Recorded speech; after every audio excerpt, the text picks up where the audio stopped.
어머니, 직원은 엄마에게 주민등록증 크기의 복지카드를 건넸다. 장애 1급이라는 글씨가 선명했다.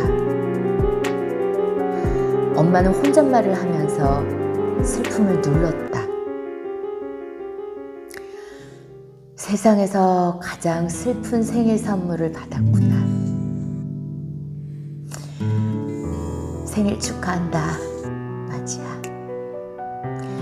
그날 밤 엄마는 집 앞 놀이터로 애 아빠를 불러냈다. 마지의 만 5살 생일. 도저히 잊지 못할 것 같았다.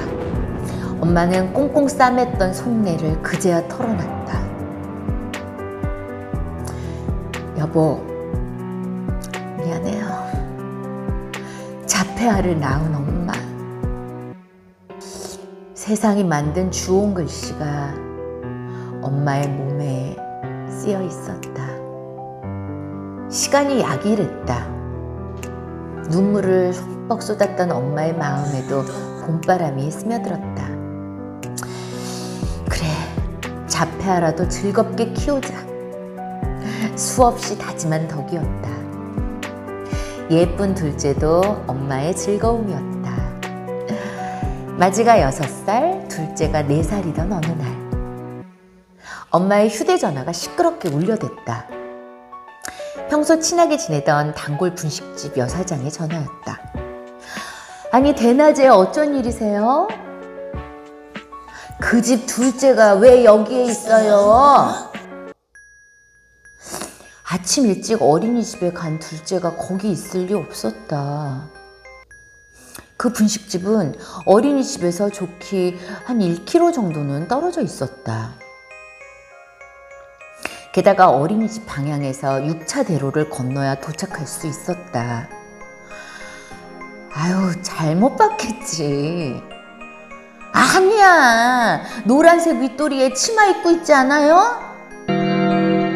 엄마의 등골에 서리빨이 내렸다. 편의점만 보면 돌진하던 마지의 돌발 행동이 떠오른 탓이었다. 아니야. 둘째는 말문도 제대로 튀었고 눈도 잘 쳐다봤어. 아차, 기대였을지 모른다. 둘째만은 평범했으면 좋겠다는 기대감이 착시 현상을 일으켰을 수도 있다. 한달음에 분식집으로 뛰어갔다. 둘째가 분식집 옆 귀퉁이에 쪼그리고 앉아 바닥을 긁고 있었다. 오빠를 쏙 빼닮은 모습. 오빠와 똑같은 행동이었다. 그때 그 날카롭던 직감이 또다시 살아나 엄마의 심장을 압박했다. 둘째를 상담한 의사는 오빠와 같을 가능성이 높네요. 자폐 기질이 있습니다.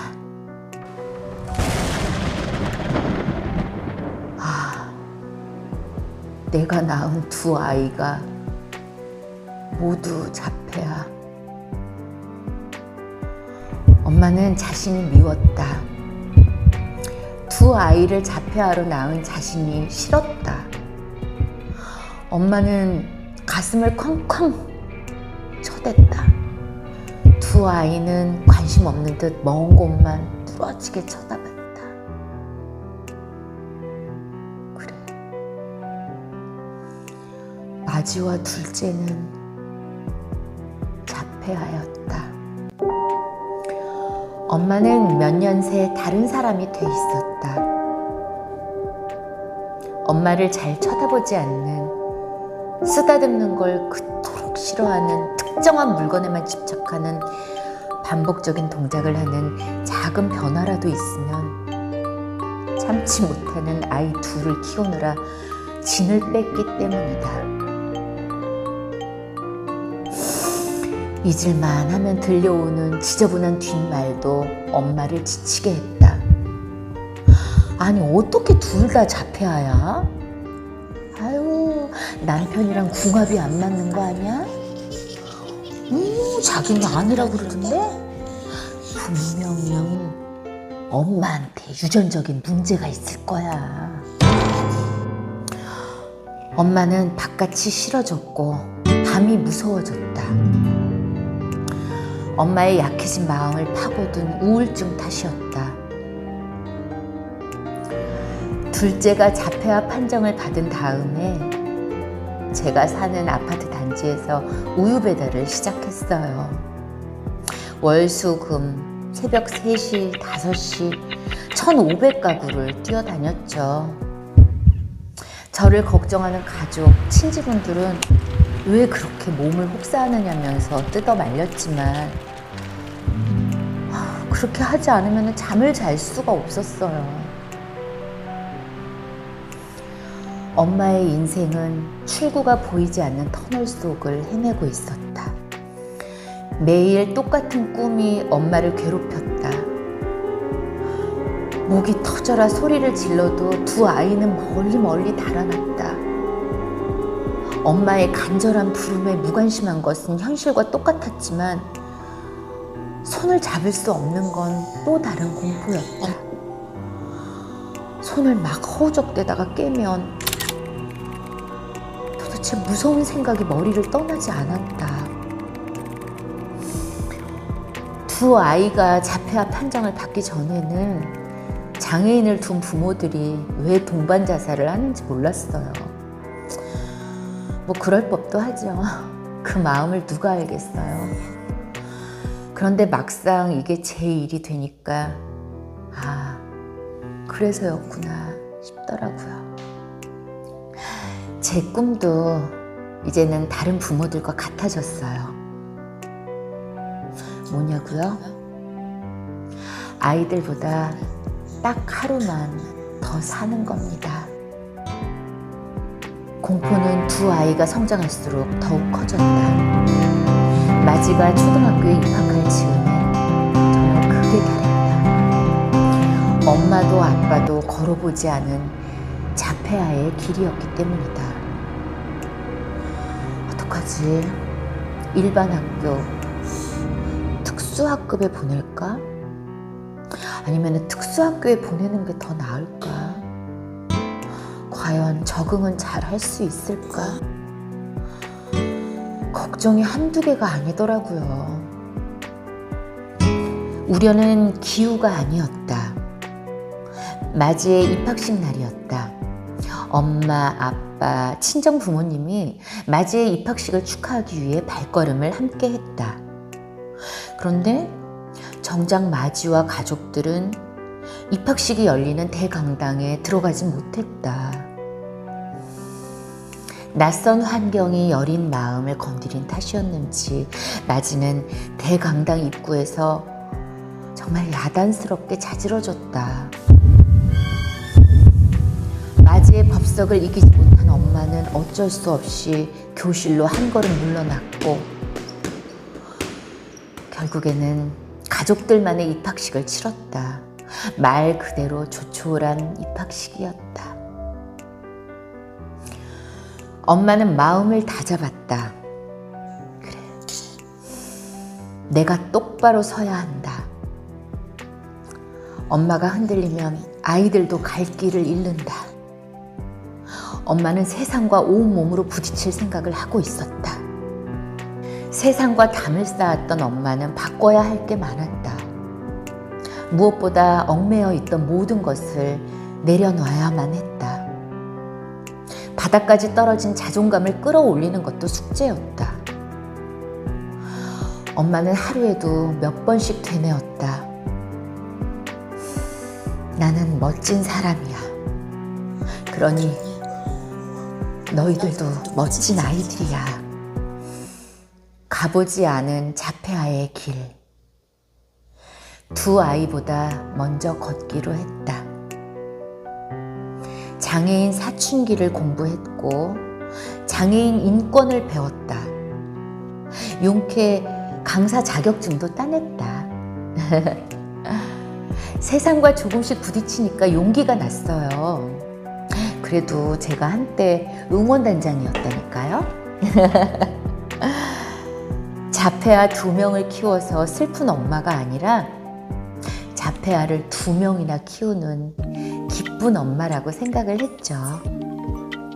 참, 공부를 시작하면서 하이힐도 신었어요. 내심 나는 부끄럽지 않다, 당당하다 라는 거를 보여주고 싶었던 모양이에요. 그런데 긍정적인 눈만 있었던 것은 아니었다. 자기 새끼나 잘 키우지 왜 나와서 성공하냐, 이런 냉정한 시선도 쏟아졌다. 하지만 엄마는 어두운 곳에서 벌벌 떨지 않았다. 아니, 이를 악물고 두려움을 떨쳐내려고 애썼다. 엄마가 넘어야 할 산은 숱하게 많다. 자폐아를 향한 불편한 시선은 불치병에 가깝다. 자폐아 생태계는 흠투성이이다. 일부 장애인 시설은 인권의 사각지대라는 비판을 받은 지 오래지만 개선될 기미가 보이질 않는다.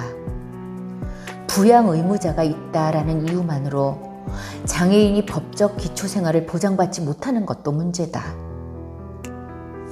장애인이 홀로 살기에 대한민국은 아직 적당치 않다는 얘기다.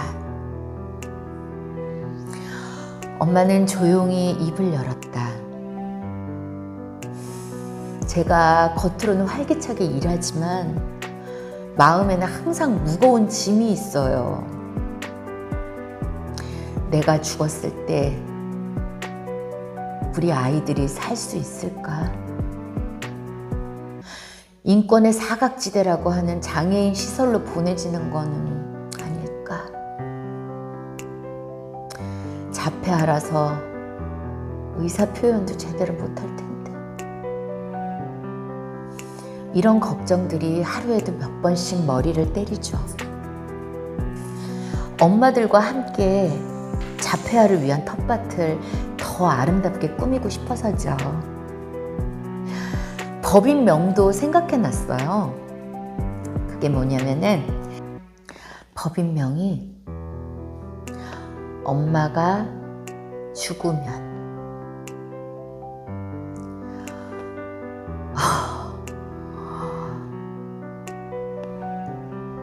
세상에서 가장 슬픈 이름이네요. 우리 사회에 아직 갈 길이 멉니다. 영영세, 영화보다 더 영화 같은 세상 이야기. 오늘 2번째 시간, 엄마가 죽으면 이었습니다.